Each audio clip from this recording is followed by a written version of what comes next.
ایک بادشاہ نے کسی جرم میں ایک شخص کو قتل کرنے کا حکم دیا، مرتا کیا نہ کرتا، اس کے جو منہ میں جو آیا اس نے بولنا شروع کرتے. کہتے ہیں کہ جب بندے کے سامنے موت ہو نا تو جو اس کے جی میں ہے وہ کرنا شروع کر دیتا ہے. اگرچہ اس کے سامنے تیز تار تلوار بھی آ جائے تو اس کو بھی پکڑ لیتا ہے.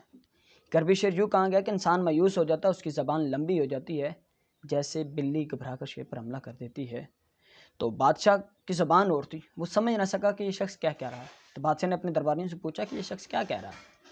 ایک نیک دل وزیر ادھر بیٹھا تھا درباریوں میں سے، اس نے عرض کی بادشاہ سلام یہ کہہ رہا ہے کہ جو لوگ بہت اچھے ہوتے ہیں جو غصے کو پی جاتے ہیں اور لوگوں کو معاف فرما دیتے ہیں. اور وہیں یہ سن کر بادشاہ کا دل نرم ہوا، اس پر ترس آ گیا، اس کو قتل کرنے کا ارادہ ترک کر دیا، یعنی اسے معاف کر دیا. ایک دوسرا وزیر جو اسی محفل میں بیٹھا تھا وہ پہلے وزیر کا مخالف تھا.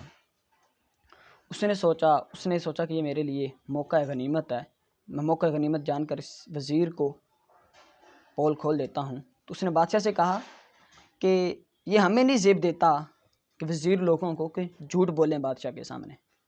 اس نے کہا کہ بادشاہ سلامت یہ جو شخص ہے جس کا آپ کو کہا گیا کہ یہ باتیں کر رہا ہے، حالانکہ یہ تو آپ کو گالیاں دے رہا ہے.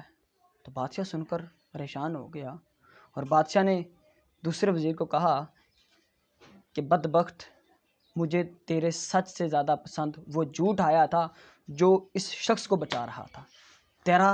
تیرے سچ میں خباثت اور فتنہ چھپا ہوا تھا، تیری نیت میں فتور تھا. عقل مندوں نے کہا کہ وہ جھوٹ جو اپنے دامن میں خیر کا پہلو لیے ہو اس سچ سے بہتر ہے جو فتنہ برپا کرتے.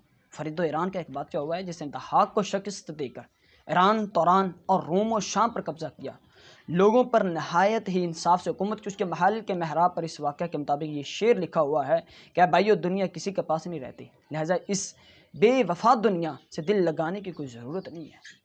دنیا سے جانے والا اگر نیک ہے تو پھر اس کی کیا پرواہ کہ خاک پر مرے یا تخت پر مرے. اس حقائق سے ہمیں یہ سبق حاصل کرنا چاہیے کہ اگر کسی شخص کی وجہ سے کسی کو کچھ فائدہ حاصل ہو رہا ہو تو اگرچہ وہ فائدہ مصلحت ہی سے ہی مل رہا ہو، یعنی کہ اس جھوٹ سے کسی دوسرے کا نقصان ہو رہا ہو، تو اس میں ٹانگ ڈالنے کی ضرورت نہیں ہے، بجائے خاموش رہنا چاہیے. اس موقع پر اپنی دشمنی کا انتقام لینے والا انصاف پسند لوگوں کے نزدیک دوسرے وزیر کی طرح شرمندگی سے دوچار ہوتا ہے. اس حقائق سے ہمیں سبق یہ ملتا ہے کہ جب دنیا میں اندر ہمیں کسی جگہ پہ کسی دو گروہوں کے اندر صلح کرانے کی ضرورت، یا ہمارے سامنے دو لوگ لڑ رہے ہوں تو ان کے درمیان اگر جھوٹ بولنے سے ان دونوں کی صلح ہو جاتی ہے تو ہمیں جھوٹ بولنا چاہیے.